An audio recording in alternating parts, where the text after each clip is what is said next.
Welcome to all of you, my dear students.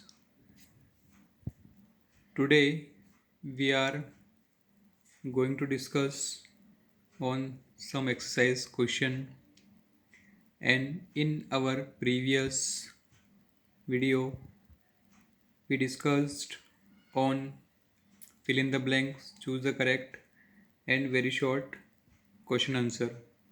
Okay, so in this way today we discuss on some short answer type question. Okay, so this is the section E, short answer type second question. Okay, please see in your textbook in Master Science exercise question. Okay, so first question is what why do mountaineers suffer from nose bleeding at high altitudes?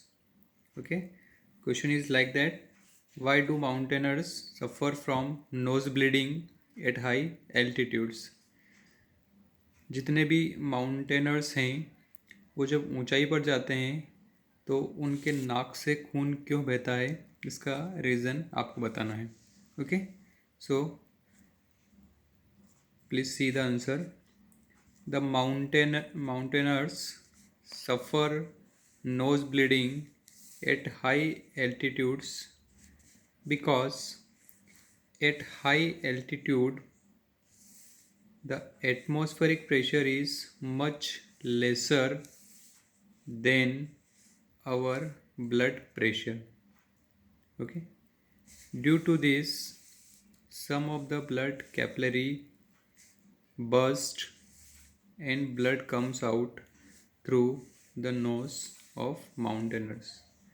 क्या होता है, जैसे जैसे height increase होती है, high altitudes means high ऊंचाई बढ़ना. Okay, mountaineers पहाड़ों पर चढ़ते हैं जैसे जैसे हाइट इंक्रीज होती है. ओके, तो ज़्यादा ऊंचाई पर जो एटमॉस्फेरिक प्रेशर है वो बहुत कम हो जाता है as compare to our blood pressure. Okay, जो अपना ब्लड प्रेशर है इससे एटमॉस्फेरिक प्रेशर कम हो जाता है. ठीक है, इससे क्या होगा, उससे जो ब्लड कैपिलरीज हैं वो बर्स्ट हो जाती है. मतलब बर्स्ट होना मतलब एक तरीके से टूट जाती है और डिस्ट्रॉय हो जाती है और जो ब्लड है वो बाहर आ जाता है हमारे नाक के through. Okay, so this is the reason behind this question. Okay, I hope you understand. Okay, now second question, how does atmospheric pressure help in drinking juice with straw? Question is, how does atmospheric pressure help in drinking juice with straw? Okay, this is the best example or best application of atmospheric pressure in our day to day practical life. Okay, we always go for the drinking juice at juice shop and we take straw for drinking the juice from the glass. Okay, so what is the reason behind it? The reason behind is application of atmospheric pressure and how this atmospheric pressure help to drinking juice with straw.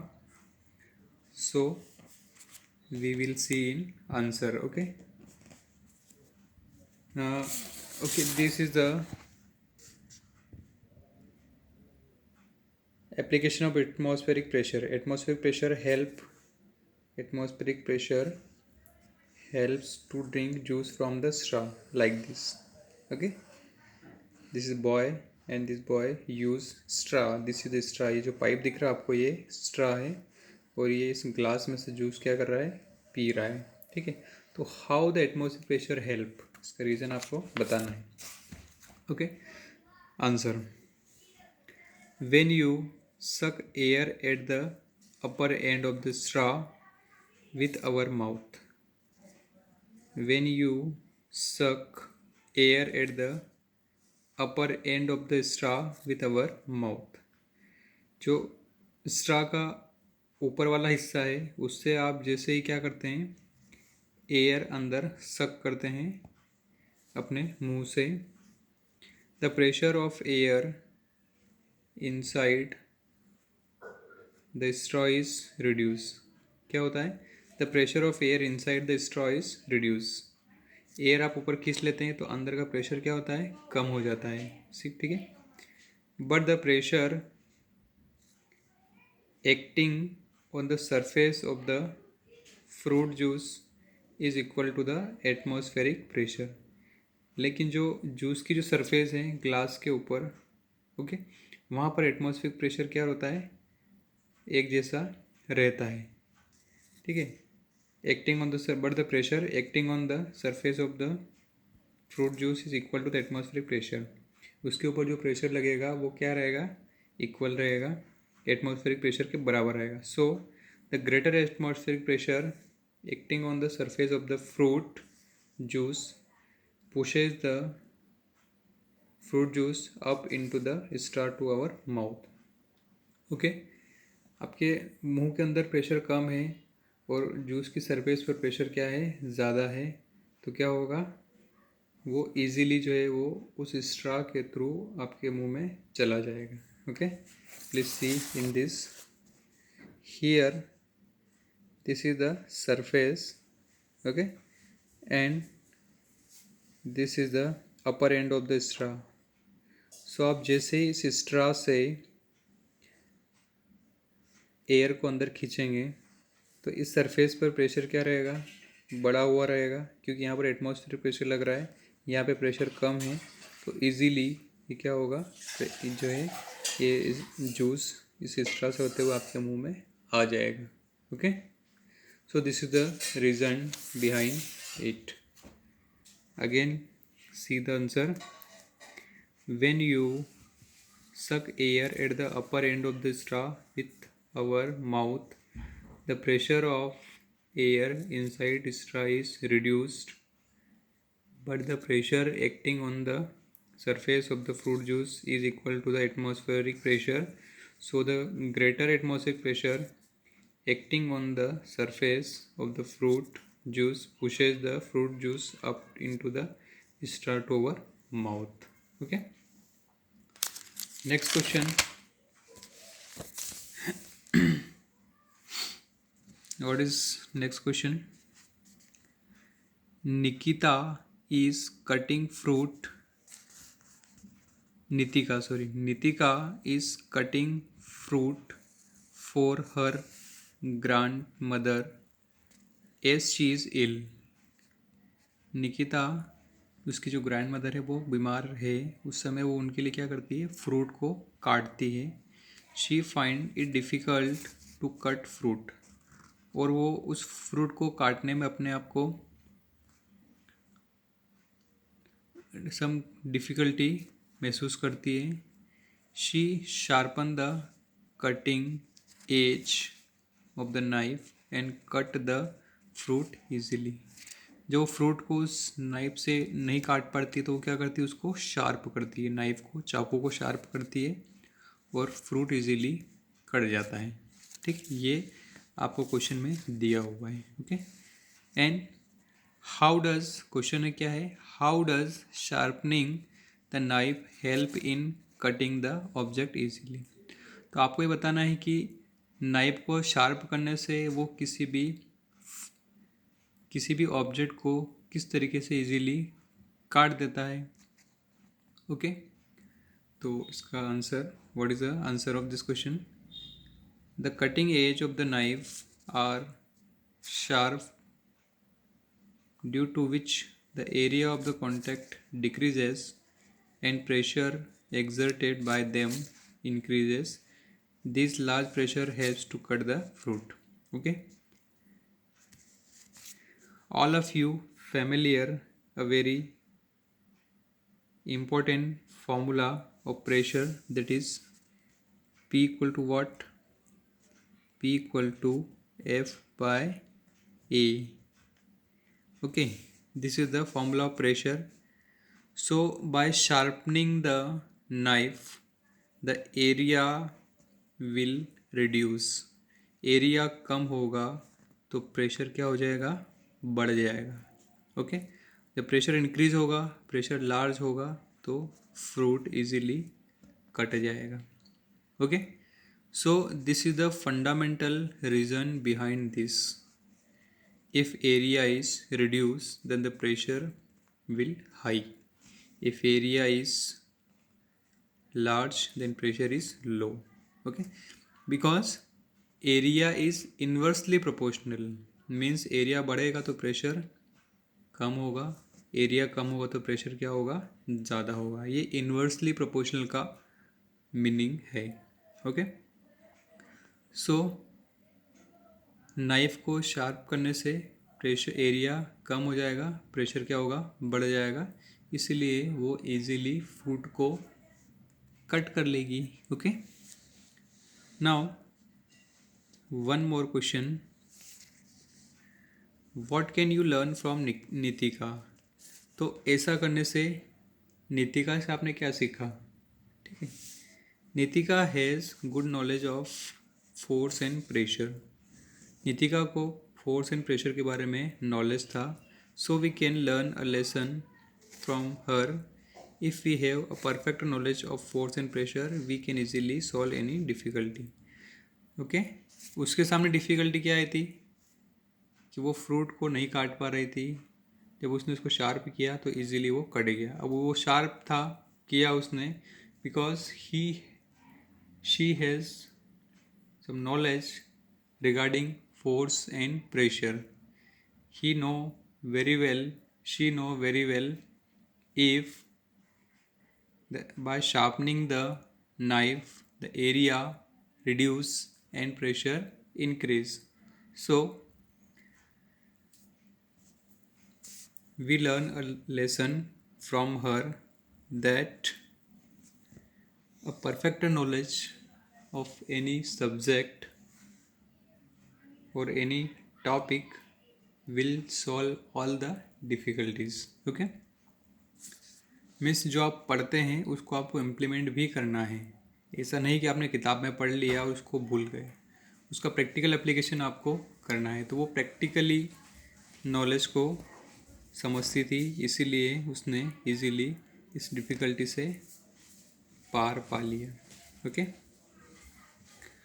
Question number 3, give any 2 application of atmospheric pressure from everyday life. Okay, any 2 application. Okay, so answer is, turn the page 127 of your note of your mastering science book. Okay, so this is the topic, application of atmospheric pressure.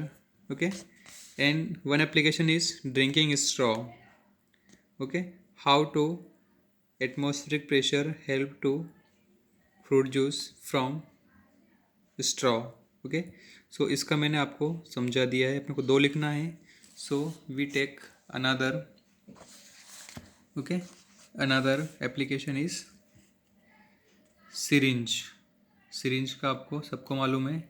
when we dip a syringe in a liquid and pull its piston, a pressure inside the syringe gets reduced. The atmospheric pressure acting on the surface of the liquid is more in comparison to the air pressure in the syringe, and thus it pushes the liquid up into the syringe. Okay, ये एक syringe है, आप लोग जानते हैं, injection जिसको बोलते हैं. इसका पिस्टन होता है, ये वाला पिस्टन. ओके, तो इसका एक एप्लीकेशन है एटमॉस्फेरिक का कि जब आप इस पिस्टन को ऊपर की तरफ खींचते हैं. Okay, when we dip a syringe in liquid and pull its piston, जब आप इसको लिक्विड में डिप करते हैं और फिर उसको ऊपर की तरफ खींचते हैं तो इसके अंदर का जो प्रेशर है, इस सिरिंज के अंदर का प्रेशर वो कम हो जाता है। लेकिन इसकी सरफेस पे तो क्या है, एटमॉस्फेरिक प्रेशर लग रहा है, बाहर का प्रेशर इस लिक्विड पर। सो ये प्रेशर, एटमॉस्फेरिक प्रेशर ज़्यादा है इसकी सरफेस पर, अंदर प्रेशर कम है, तो हमेशा ये जो लिक्विड है ये इसके अंदर चला जाएगा इजीली, क्योंकि बाहर प्रेशर ज़्यादा अंदर प्रेशर कम। ठीक है, तो ये इजीली इसके अंदर इंसर्ट हो जाएगा। Okay, this is the an application of atmospheric pressure. Next आपको 2 लिखना है, तो फर्स्ट तो ये आप लिख लीजिए अपनी कॉपी में इस क्वेश्चन का आंसर। पहला एप्लीकेशन तो ये हो जाएगा, सिरिंज करके आप पूरा का ये से लिख लीजिए और ये डायग्राम बना लीजिए। Okay, second rubber suction pad. Okay, rubber suction pad like this, ये वाला। ओके, सबने देखा हुआ है। व्हाट, इसका एप्लीकेशन कैसे, rubber suction pads are used on the walls to hang clothes and calendars. Okay, इसका यूज़ जनरली वॉल्स पर क्लॉथ्स और कैलेंडर टांगने के लिए किया जाता है। When good quality rubber suction pad is pressed against the smooth plane surface, the air between the suction pad and the wall is forced out, reducing the pressure inside, and the outer atmospheric pressure being greater pushes the suction pad firmly and it adheres to the surface of the wall. क्या होता है, ये surface जो है आप जब इसको किसी प्लेन सरफेस पर इस तरीके से चिपकाते हैं, ठीक है, इस तरीके से लगाते हैं, तो इसके अंदर की जितनी भी एयर हैं वो कम हो जाती है। एयर कम होगी तो प्रेशर क्या हो जाएगा, प्रेशर का, एयर अंदर की कम हो जाएगी, प्रेशर भी कम हो जाएगा। लेकिन बाहर तो क्या हो रहा है, एटमॉस्फेरिक प्रेशर लग रहा है, वो प्रेशर ज़्यादा है, अंदर प्रेशर कम है, तो ये वहाँ पे क्या हो जाएगी, अच्छी तरह से चिपक जाएगी। एदर्स मतलब क्या, adheres to the surface of the wall, मतलब वहाँ पर वो क्या हो जाएगी, चिपक जाएगी, और आप कहीं उस पर फिर क्या कर सकते हैं, अपने क्लॉथ वगैरह टांग सकते हैं। सो ये 2 एप्लीकेशन है, आपको ये दोनों क्या करना है, लिखना है। ठीक है, so this is all about short answer type question second. Okay, so ये क्वेश्चन आप अपनी फेयर कॉपी में लिख लीजिए and we will discuss more question in our next video. Okay.